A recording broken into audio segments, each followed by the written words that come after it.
It's the Limerick Post Show with me, Megan Scully. I'm delighted now to be joined by activist and climatist Vanessa Nakate. How are you? I'm good. How are you? I'm very good, thank you. Now, you're in Uganda right now, aren't you? Yes. And I believe you're 2 hours ahead. Yeah, I think so, because it's 7:18 right now, Yeah, p.m. exactly, 2 hours ahead. Now, you were just speaking at CSSI 2020. It was meant to take place in the University of Limerick, but of course, due to coronavirus and the situation, it did move online. But I saw on social media you had a great turnout for the event. How was it being one of the keynote speakers? Well, it was amazing for me because I always appreciate any kind of platform that helps amplify the story that I'm trying to put across and the message that I'm putting across. So I felt very, very honored to be among the keynote speakers, and I appreciate it. And a lot of people would have heard your name after the incident that happened in Davos. You were cropped out of a photo and then you hit headlines all across the world. How has it been since then and the response to that happening? Well, when that photo happened at the beginning of this year, of course, as you've said, that's when most people got to know about my work. And honestly, about that, I just have to say that it is a sad reality for many activists in Africa. I mean, well, many people now notice my work, but then there are quite a number of activists in Africa who are doing so much.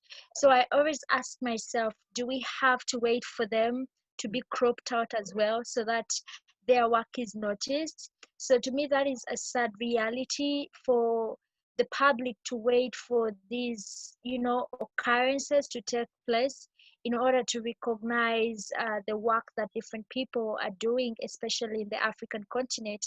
And after everything, of course, there was massive support, I must say, and quite a number of interviews followed by that. So I must say that my voice was amplified in a way, and I really appreciate that and the support that came in from the different people in different parts of the world. And this really pushed me to keep working and to keep demanding for action, as well as help other activists in the African continent to tell their story and give the solutions that they have for the planet. So, Vanessa, you're also the founder of the Rise Up movement. Can you tell me all about it and when you set it up and why? Well, I started the Rise Up movement at the beginning of this year to basically help amplify the voices of the different climate activists in the African continent. And by the time I started it, of course, I had seen there's a certain kind of vacuum, and I had seen that many activists in Africa have tried so much to tell their story, to talk about how climate change affects their regions, and they hadn't got that platform. So I started this movement to try and help the different activists. And in this movement, we have a project. It's called 1 Million Activist Stories, where we tell different stories and share them on the blog. Basically, that is what the movement is about, because I personally believe that every activist has a story to tell, and every story has a solution to give, and every solution has a life to change. So we need to give everyone an opportunity to change a life in this world. It sounds absolutely incredible. And Vanessa, can you take us back to when you first started getting involved in climate action and as an activist, or was there a moment in your life that you kind of thought, you know what, this is something that I'm going to be a voice for, and this is something that I'm going to pursue and to make a difference on? Well, I remember that becoming a climate activist was a process for me. It is not something that I grew up thinking about or something that I ever wanted to be when I was younger. But I remember in the year 2018, I felt like I wanted to do something that could cause change in the lives of the people in my community. Therefore, I started carrying out research to understand the challenges and the problems that the people faced. And personally, I was surprised to see that climate change was one of those problems, simply because in school it is taught as something that either happened in the past and we do not have to worry about. So I decided to read more about it, to understand its causes, to understand its impacts. And when I realized that there were communities in Uganda that were already staring climate change in the face, for example, in the northern part of the country, the dry spells are increasing. In the western part of the country, floods are destroying people's lives. So when I realized that there were communities that were facing these impacts right now, I decided that I had to start climate activism. So I read about different forms of activism and how people, spread their message and created awareness. And that is how I got to know about the Fridays for Future climate strikes that was started by Greta, and I decided that I would also start striking for climate in my country.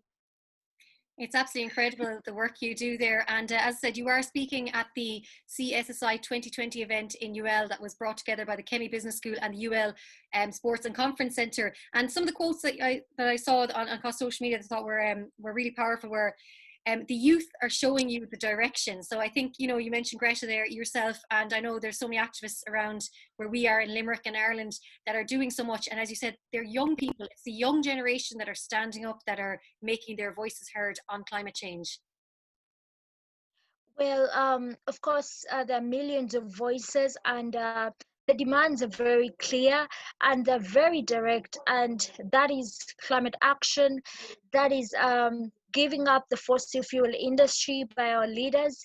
And as I say, the youth are showing the world the direction, the youth are showing the leaders their direction. But then it is the leaders to decide to either take the direction that will ensure protection of the people and protection of the planet and the animals and the plants, or taking the direction that will end up destroying all of us. We as the youth, we have the voices, we have the platforms. We will demand for change, we will show you what needs to be done, but you decide if you do it or not. We will give you the direction. Unfortunately, we don't have the power to make the decisions, because if we had the power to make some of the decisions, then we wouldn't be striking, because we would make the right decisions to make sure that the world can be a better place for everyone. So this is to all leaders out there. We are showing you the direction. Do you choose to go in that direction, or do you choose to go in the direction that is going to destroy our lives and destroy the coming generations and literally take away a planet from our eyes? Vanessa, it's absolutely incredible chatting to you here and to learn more about the campaign and the work that you're doing. And final bit of advice for those who are watching this: what would you say to them, or maybe what could they do to maybe start making small steps towards climate change, even if it's only around their own homes? Well, there's so many things that people can do, because you find that at these conferences, many people listen, but they just stop at listening. So what I would say, now is the time to stop at just listening and actually, take some action in your community. You can run some small projects in your community. There's simple ways that can actually save our planet. The easiest, I would say, giving up plastics and maybe buying a water bottle for yourself. That is very easy. um, Buying a bag, a reusable bag, so that you don't have to use plastic bags when you're buying something. Yes. So Vanessa, you mentioned there plastic, cut down on plastic, reusable water bottle, reusable bags, and I think it just shows the little steps can make a massive difference when it comes to climate change.